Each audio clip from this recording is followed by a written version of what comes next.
Salutations tête de nage, je suis le chef et aujourd'hui on se retrouve pour la petite review mensuelle du dernier chapitre de Dragon Ball Super, le chapitre 80, disponible gratuitement et légalement sur l'application Manga Plus de la Shueisha. Mais avant, nous sommes vendredi et vendredi c'est la sortie du nouvel épisode d'Arena, mon webtoon sur l'application Webtoon Factory. Le lien est dans la description et si tu ne connais pas encore, sache que...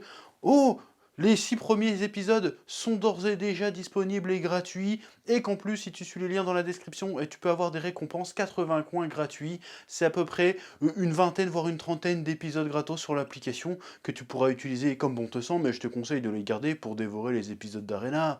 Voilà, c'est un carton international, il faut le savoir. Mais oui, mais avant d'attaquer la review, instant passion, bien sûr, oui.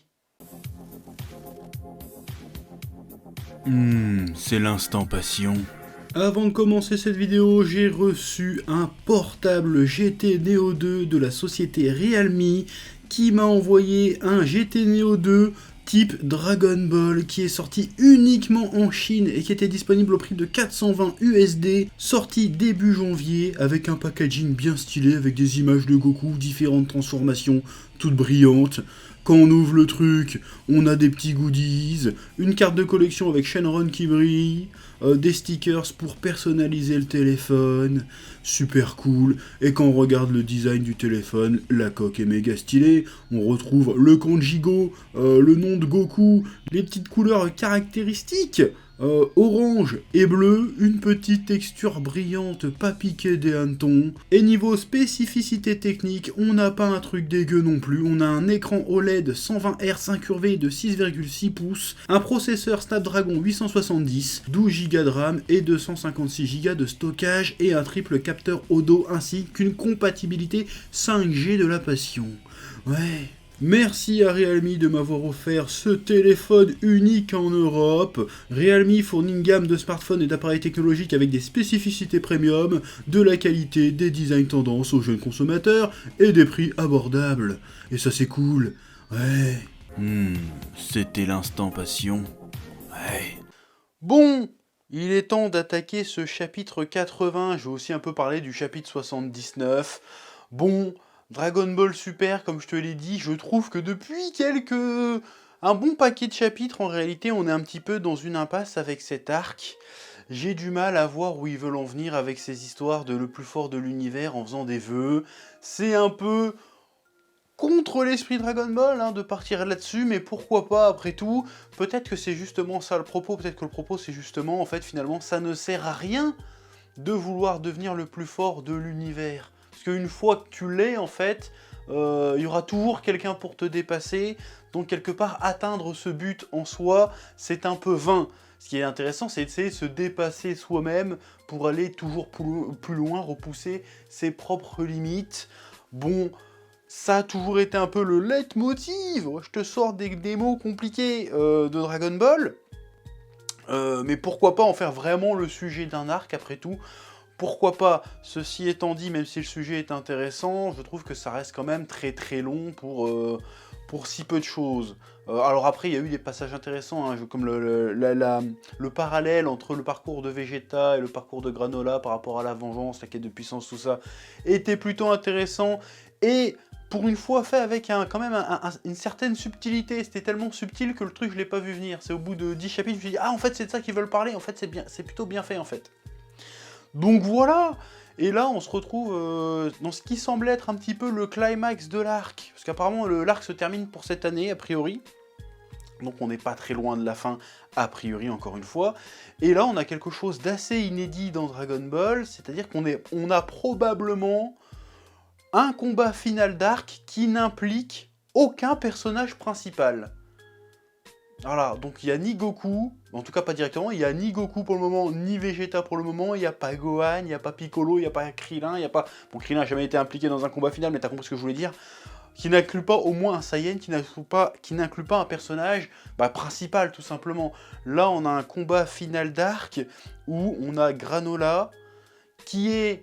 Force est de constater quand même s'ils essayent, hein, ils essayent vraiment d'en faire quelque chose, un personnage un petit peu osef, dont les motivations sont pas spécialement passionnantes, contre un méchant, Elec, qui pareil, est un méchant totalement osef qui... Bon, ils ont essayé de lui donner un semblant de motivation aussi à ce personnage-là, un semblant d'intégrité, un semblant de personnalité, mais force est de constater sans mauvaise foi aucune. J'aurais aimé qu'il ait une personnalité intéressante, qu'il ait vraiment un background intéressant, quelque chose à raconter de ouf, mais force est de constater que c'est pas vraiment le cas, en tout cas pour le moment. Du coup, on a un climax qui est plus ou moins sans réel enjeu, en fait. Parce qu'en fait, que Granola perde, personnellement, je m'en bats les couilles. Que Elec perde ou gagne, personnellement, je m'en bats les couilles. Je ne me sens pas vraiment concerné par ce duel, en réalité. Et je pense que c'est un souci.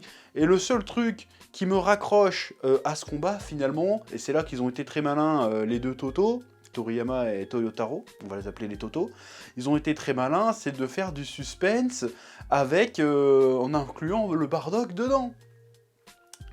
Parce qu'il y a un sacré suspense sur le Bardock. Tu te dis, bon, Bardock a réussi à rouster ce mec-là. Bon, il était beaucoup moins puissant à l'époque, évidemment, c'était il y a 40 piges. Mais il a réussi à trouver une astuce, une technique, une faille dans la technique de combat de ce personnage. Donc, qu'est-ce qu'il a fait? Est-ce qu'on va voir Bardock se bastonner? Est-ce qu'on va avoir du flashback? Voilà, c'est un peu le vrai truc un peu intéressant, qui est un peu fanservice, qui est même complètement fanservice, et qui a l'air totalement assumé. C'est de revenir un peu sur cette mythologie Dragon Ball, sur un personnage qui a été finalement très peu exploité. C'est, vas-y, en fait, Bardock, on a enfin un lien entre les aventures de Goku et Vegeta et ce qui s'est passé avec Bardock dans l'ancien temps. On découvre un petit peu sa personnalité, ses motivations, on commence à voir que c'est un personnage un peu plus complexe, un peu plus nuancé que ce qu'on pensait. Bon, si on se fie à Dragon Ball, l'univers Dragon Ball en général, on savait que Bardock était un personnage complexe et nuancé par rapport au TV spécial qu'on a eu et un peu comment il est apparu dans le film Broly, et même dans le manga, parce qu'il y a eu des chapitres où il est apparu vite fait, dans Jaco notamment. Et ça, c'est plutôt intéressant. En fait, c'est le truc qui m'accroche. J'ai envie de voir la suite parce que je veux voir comment Bardock a géré ce gars-là. Je veux voir plus de Bardock. Là, c'est le côté fanboy à la con. Je veux voir plus de Bardock. Or que c'est Sangoku avec un autre skin, en fait. Hein, mais je veux voir plus de Bardock. Et je trouve que Toyotaro arrive très bien à dessiner Bardock. Il a vraiment rendu justice au personnage. Il y a une scène dans ce chapitre où tu vois Goku qui met une patate à, j'allais dire à Granola, à Elec transformé. Je vais reparler de la transformation après. Et juste après, tu vois en fait dans la vision de Elec, c'est Bardock. Et là, il est trop stylé le dessin. Ah, je suis toujours le premier à dire que Toyotaro, des fois, il est pas ouf, mais alors qu'il est très bon en réalité, mais il est pas au level de Toriyama. Mais là, pour le coup, il nous régale quand il dessine Bardock. Franchement, là, il se démerde très bien. Déjà, la dernière fois qu'il est apparu, Bardock, quand il est arrivé en pleine page et qu'il regardait Granola et sa daronne, il avait une expression, un dessin qui était vraiment très bien. Si Toyotaro pouvait être tout le temps à ce niveau-là, ça serait incroyable, Dragon Ball Super, en tout cas au moins graphiquement. Oui. Bon, le gros morceau, et c'est là que tout le monde m'attend sur cette review, j'imagine, c'est la transformation d'Elec. Alors, c'était évident, je vais même pas faire genre moment oracle, parce que bon, tout le monde l'avait vu venir, on est dans Dragon Ball, on est dans Dragon Ball Super, qui plus est, c'est obligé qu'il n'y avait pas seulement à avoir un simple power-up, il fallait une transformation. Bon, Granola a eu sa petite transformation, il a éveillé son deuxième Sharingan, on dira rien là-dessus, pourquoi pas, après tout. Et là, on a Elec qui se transforme, on en apprend un peu plus sur la mythologie un petit peu des Eaters.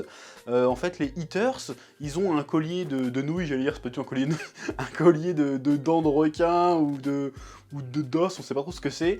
Et apparemment, quand ils enlèvent ce collier, et ben, ça révèle leur instinct primal, leur instinct primaire, et ils perdent un peu le contrôle d'eux-mêmes, et ils se transforment en gros mastodontes avec des cornes sur le côté, qui du coup servent à rien un petit peu, anthropologiquement, elles servent à rien ces cornes, mais vas-y, pourquoi pas, parce qu'elles seraient comme ça, au moins ça embroche, ça serait des vraies dents de morse, bon c'est pour bouffer, tu vois, mais là, des cornes sur le côté, ça sert strictement à rien, mais on s'en fout, c'est un détail qui ne sert à rien. Je fais genre je suis un anthropologue, mais en vrai, c'est complètement débile ce que je dis, on s'en fout, mais bref.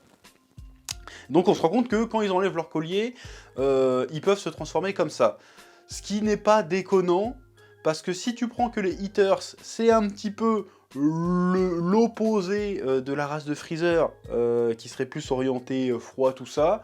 A priori, hein, on n'a jamais entendu encore officiellement dans le manga que Freezer appartenait à telle ou telle race. Non, apparemment, semi-officiellement, c'est un démon du froid, mais on n'en a jamais entendu parler dans le manga, donc pour l'instant, je sais pas. Si on part qu'on est sur l'opposition de ça, c'est pas déconnant que eux aussi est une race qui se transforme. De toute façon, toutes les races se transforment dans Dragon Ball, à part les humains, j'ai l'impression que toutes les races sont amenées à se transformer. Et peut-être les Namek qui se transforment pas trop, et encore, ils peuvent faire des trucs quand même, les Namek. Donc ça me choque pas du tout cette transformation, ça me surprend pas du tout cette transformation. En revanche, je trouve le design plutôt réussi, plutôt sympa. Encore une fois, c'est épuré. On se prend pas la tête, ça va au plus simple, c'est une transformation qui est évocatrice. Le gars devient sauvage, il a des grosses cornes qui poussent, il devient musclé, il devient complètement débile, il a plus de pupilles, il se met à taper partout.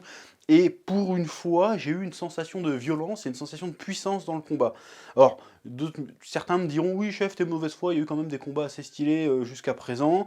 Il y avait des combats, mais c'est des combats, on te dit que c'est les plus forts de l'univers qui se foutent sur la gueule, on le ressent pas visuellement. Je prends beaucoup plus de patates dans la gueule quand je regarde un Goku Freezer à l'époque de Namek que quand je regarde un Vegeta super ego, je sais pas quoi, ultra ego contre un Granola. Ce qui ne devrait pas être normal. Normalement, vu qu'ils sont à des niveaux nettement supérieurs, ça devrait pulser un peu plus que ça. Là, avec comment Elec se bastonnait, j'ai ressenti un peu de violence. J'ai ressenti un petit peu de puissance, vraiment de puissance brute. Et ça me manquait, ça me manquait. On reste toujours en dessous d'un Goku Freezer ou d'un Goku Vegeta, mais quand même, j'ai eu cette petite sensation de violence, je me suis dit, ouh, ça doit faire mal. Et c'est assez rare jusqu'à présent que je me dise, ouh, ça doit faire mal, tu vois. Donc j'ai bien aimé le combat, qui était plutôt bien mené, les différentes actions, même le pouvoir autrement hors sa transformation d'Elec est plutôt sympathique. Il s'en sert de manière plutôt visuellement intéressante, il se contente pas de faire des épées, il fait plein de trucs, il fait des shurikens qui tournent, il fait des kunai, il fait des boucliers, c'est plutôt sympathique. Là, je me dis tout de suite, ce personnage-là, tu le rajoutes à Dragon Ball FighterZ, il y a moyen de rigoler, tu vois. Il y a moyen de faire des trucs sympas avec ce personnage, en vrai. Même en termes de figurines. Une petite figurine de Elec avec des armes différentes que tu peux changer sur une Figma ou une statuette. Ça peut passer. C'est quand même terrible. Je vois un nouveau personnage, je me dis qu'est-ce qu'ils vont en faire en produits dérivés. Je devrais pas me dire ça. Je devrais me dire qu'est-ce qu'ils vont raconter avec. Mais non, je me dis ils vont faire des produits dérivés. Enfin bref. En vrai, le seul vrai problème que j'ai avec ce combat, et ça j'en ai déjà parlé, c'est que finalement, Elec je m'en fous, et Granola je m'en fous. Donc qu'est-ce qui va se passer ensuite? Est-ce qu'ils vont trouver une carabistouille? Ouais, j'invente des mots, non je crois qu'il existe celui-là. Une carabistouille pour faire en sorte qu'en fait ça soit Goku et Vegeta qui finissent le méchant? Est-ce qu'il va y avoir un retournement de situation? Il y a encore un autre méchant qui va se pointer? Parce que par exemple le Gas, il a l'air chelou, il regarde, il encourage un peu son frère, mais il dit il y a peut-être un moment, il va peut-être qu'il va récupérer les boules, tu sais, il les a toujours, et il va faire bon, allez, je vais faire un autre vœu, ça va être moi le plus fort derrière pour surenchérir. Ou alors ça va être le Hotmeal, qui semble être une intelligence artificielle, qui va faire quelque chose. Voilà, je me demande comment ça va finir. Est-ce que ça va être un énième power-up, ou est-ce que ça va être un truc un peu plus subtil, qui justement alimentera un peu la thématique et nous donnera un peu les clés de compréhension du sujet de cet arc. Bon, a priori, vu que Bardock a réussi à le fumer alors qu'a priori Bardock était moins fort que lui, il doit y avoir une astuce, il doit y avoir une astuce, il doit y avoir un truc. Donc pour une fois, finir un combat de cette ampleur avec subtilité et pas simplement une fusion ou une transformation supplémentaire, ça pourrait être très intéressant et ça serait peut-être presque un petit peu inédit dans Dragon Ball de finir sur un bail comme ça. Qu'est-ce que ça va être? Et du coup, c'est certainement Goku qui va avoir le mot de la fin, hein, mais bon, ça, peu importe, à ce stade-là, on s'en fiche. Mais voilà, je trouve que cet arc, quand même, malgré tout, même s'il a réussi, il a quelques trucs pour nous accrocher, notamment cette histoire avec Bardock, je trouve que quand même, il manque globalement un peu d'enjeu, parce que... en fait, ça les concerne pas, Goku et Vegeta, l'histoire entre Granola et les Haters, ils s'en battent les couilles, en fait. Il n'y a pas vraiment d'enjeu, il n'y a pas d'implication. Je sens pas qu'il se joue quelque chose d'énorme en fait. Alors que ça devrait. On a quand même supposément les deux mecs les plus puissants de l'univers qui se foutent sur la gueule. Et pourtant on s'en fout. Enfin, en tout cas moi personnellement je m'en fous de ce qui se passe. Et c'est pas normal, il devrait se passer quelque chose.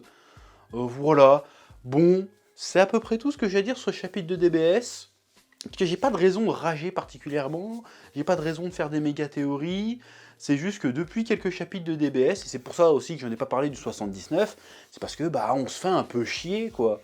Donc vivement la suite, sachant qu'on sait que ce ne sera pas le dernier arc, j'espère que le prochain arc ils vont vraiment balancer du lourd, hein, parce que là, mollo on a cru à un moment donné, au début on était comme ça. puis après c'était comme ça, puis après ça fait oh on se fait chier en fait. Et Granola c'est pareil, on a commencé comme ça, et puis on est redescendu assez vite, on s'est assez vite refait chier. Et là la partie où on se fait chier dure très longtemps quand même, je trouve, donc vivement le dénouement, et j'ai envie de voir ce qu'ils vont nous proposer dans la suite, s'ils trouvent quelque chose à nous proposer dans la suite, parce qu'encore une fois, il va falloir, Oob, à un moment donné, va falloir en faire quelque chose, hein, parce que là on se rapproche un peu plus, sachant que le prochain film sera encore plus proche du truc avec Oob, il va peut-être être temps d'y arriver, d'en faire quelque chose de ce petit Oob à un moment donné. Et sortir de cette comment dire, sortir de cette zone temporelle un petit peu casse-couille, qui devient très ric-rac et qui commence à poser des problèmes de cohérence avec ce qu'on a vu après, si tu veux. Donc il serait peut-être temps de dépasser ce plafond de verre et d'aller vers de nouveaux horizons, proposer vraiment quelque chose de complètement nouveau, tu vois. Ça pourrait être très intéressant. Bref, c'est tout ce que j'avais à dire sur ce chapitre 81.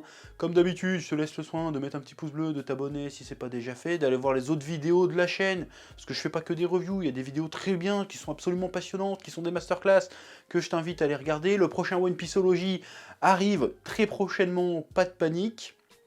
Prochain menu manga, il n'est pas encore écrit, mais il va arriver aussi très certainement. Si t'aimes un peu les actualités pop culture, films Marvel, DC, tout ça, et les vidéos de bouffe, de jeux rigolos, je t'invite à suivre notre seconde chaîne, Spatule Bro, qui a pris plus de 10 000 abonnés là, le mois dernier, donc elle est en plein boom, donc rate pas le truc, rate pas le coche, rejoins la team, voilà, et de nous suivre sur les réseaux sociaux, Instagram, TikTok, qui est très récent aussi, où on balance des petites vidéos inédites sur TikTok. Sur ce, je vous dis à bientôt, que la passion vous guide, et Dragon Ball, c'est la vie, même si là on commence un peu à se faire chier, ouais. Eh oh, tu vas pas te barrer comme ça, hein? Tu vas laisser un pouce bleu? Un petit pouce bleu, hein? Puis tu regardes aussi les autres vidéos? Parce que voilà, tu t'abonnes? Ouais? Ouais.